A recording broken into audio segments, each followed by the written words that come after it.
Entonces, en el primer lado, que es el lado de la demanda, ¿qué hay de novedoso? La asignación universal por hijos, la fijación de un piso muy alto para el aumento de los docentes y los aumentos a los jubilados. Para mí son esos tres elementos muy fuertes que actúan sobre la demanda efectiva.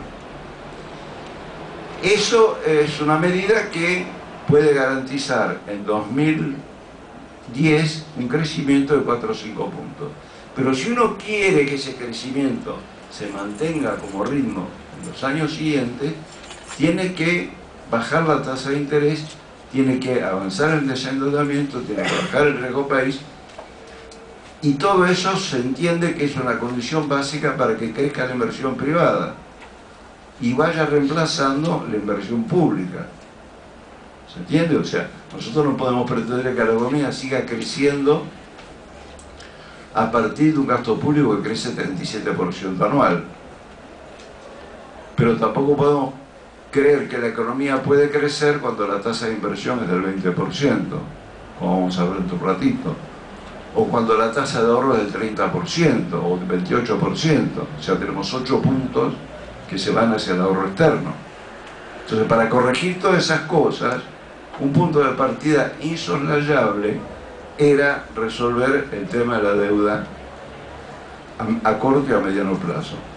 A corto plazo, garantizando el pago a los acreedores, para lo cual había que utilizar las reservas. A mediano plazo, resolviendo el tema de la holdouts y del Club de París. Y a largo plazo, haciendo que esas decisiones confluyeran a una recuperación de la inversión privada. Ahora, ese es un combo de medidas de política económica que es imbatible políticamente. ¿Cómo la oposición quiere dejar pasar de largo un conjunto estratégico de ese tipo? Yo no sé si acá hay un plan o no hay un plan, la verdad que me importa poco. Pero lo cierto es que no había una opción estratégica mejor, o que no hay una opción estratégica mejor. Y creo que eso es lo que explica toda esta batalla, todo este comportamiento mediático, etc. Y creo que, afortunadamente, los pasos que están ocurriendo están mostrando que esa tendencia se fortalece. ¿Cómo es la forma de derrumbar estas dos alas de política económica? La política de ingresos, salarios, jubilaciones, asignación por hijo, por medio de la inflación. La política de mediano plazo en materia de formación de capital y trabando todo lo posible las medidas dirigidas a resolver el tema de la deuda. Si se consigue que la inflación se coma la asignación por hijo o se coma los aumentos a los maestros, va a haber tensiones sociales muy fuertes. Si se consigue que la Argentina no pueda usar las reservas, que tenga que ir al Fondo Monetario primero para poder hablar con el Club de París, y la negociación con los holdouts quede empantanada, también se posterga la sustentabilidad del crecimiento a mediano plazo. Esa es claramente la estrategia de la oposición. Lo que pasa es que no está explicitada, mientras que la primera está explicitada, y creo que más o menos es como la describo, la otra no está explicitada. Y en gran medida la gente acompaña mucha gente acompaña ese mensaje mediático sin entender que atrás, creo yo, están estas cosas. Puedo estar equivocado y me gustaría discutirlo con ustedes. Y acá viene un poco el otro temita que quiero centrar, es el famoso tema de la inflación. Acá también me parece que hay dos brazos que funcionan. Por un lado, el gobierno no ha logrado corregir sustancialmente el tema de la distribución del ingreso. Por lo tanto, hay sectores, ya lo hemos dicho otra vez, de la población, de ingresos medios e ingresos altos, en condiciones de convalidar cualquier aumento de precios en el área de servicios. Yo, la semana pasada, el profesor de gimnasia que me cobraba hasta octubre del año pasado 120, dice, no, son 180. Bueno, acá está.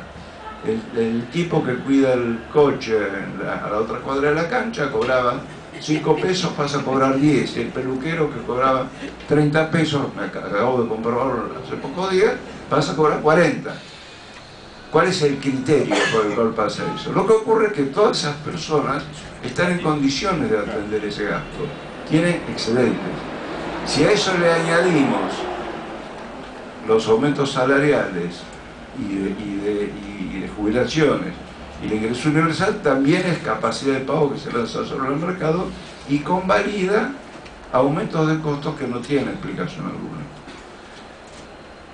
Y creo que la explicación de la inflación, puedo estar equivocado, no es un problema monetario, no es culpa del desequilibrio fiscal, porque no lo hay, sino que es consecuencia de lo que pasa con la estructura de costos. O sea, la combinación de la inequidad distributiva con fuertes distorsiones en la estructura de costos hace que, por un lado, estas distorsiones en la estructura de costos tiren arriba los precios y que la inequidad distributiva convalide, por la forma en que se distribuye el poder adquisitivo, esos aumentos de costos.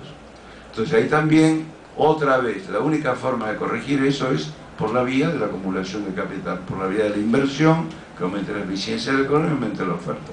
Ustedes tienen, por ejemplo, la vieja teoría nuestra de los componentes de costos, que aquellos productos que están en todo el proceso de manufactura alimentaria han crecido más que el promedio. Los precios mayoristas, a nivel general, tomando enero del 0,3 como base, crecieron 80%. Los metálicos, entre los cuales está la hojalata, por ejemplo, que es muy utilizada en toda la producción de alimentos, crecieron 122%. Y los plásticos, entre los cuales están el trapague, esas cosas, crecieron casi un 90%. O sea que dentro de la estructura de costos, yo lo hemos dicho un montón de veces, hay un pequeño núcleo de empresas que actúan en condiciones monopólicas que inflan los precios permanentemente. A eso se le suma las distorsiones que hay en el mecanismo de comercialización y a eso se le sumó, que es muy importante, el problema de los productos cárnicos. En todos los casos es un problema de formación de capital. Una vaca es como una máquina de herramienta de un alto horno, requiere 3-4 años desde su instalación, desde que se decide la inversión hasta que madura. Entonces, la caída en el stock ganadero, que tiene una explicación en la cual podemos entrar, el desarrollo del feedlot y demás, determina que la oferta de ganado sea incompatible con la convalidación del poder de compra para comprar productos cárnicos. Y eso se corrige aumentando el stock ganadero, lo cual requiere inversión en ganadería.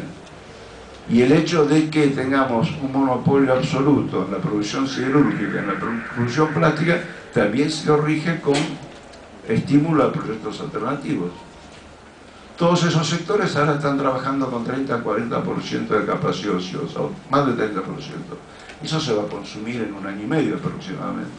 O sea, entre 1 año y medio se va a ver los efectos de los retrasos en materia de inversión. Ahora, la única forma en una economía como la actual, o la Argentina, que tenemos de que se recupere el proceso de inversión, una de las fundamentales es que se recuperen las condiciones para que baje la tasa de interés.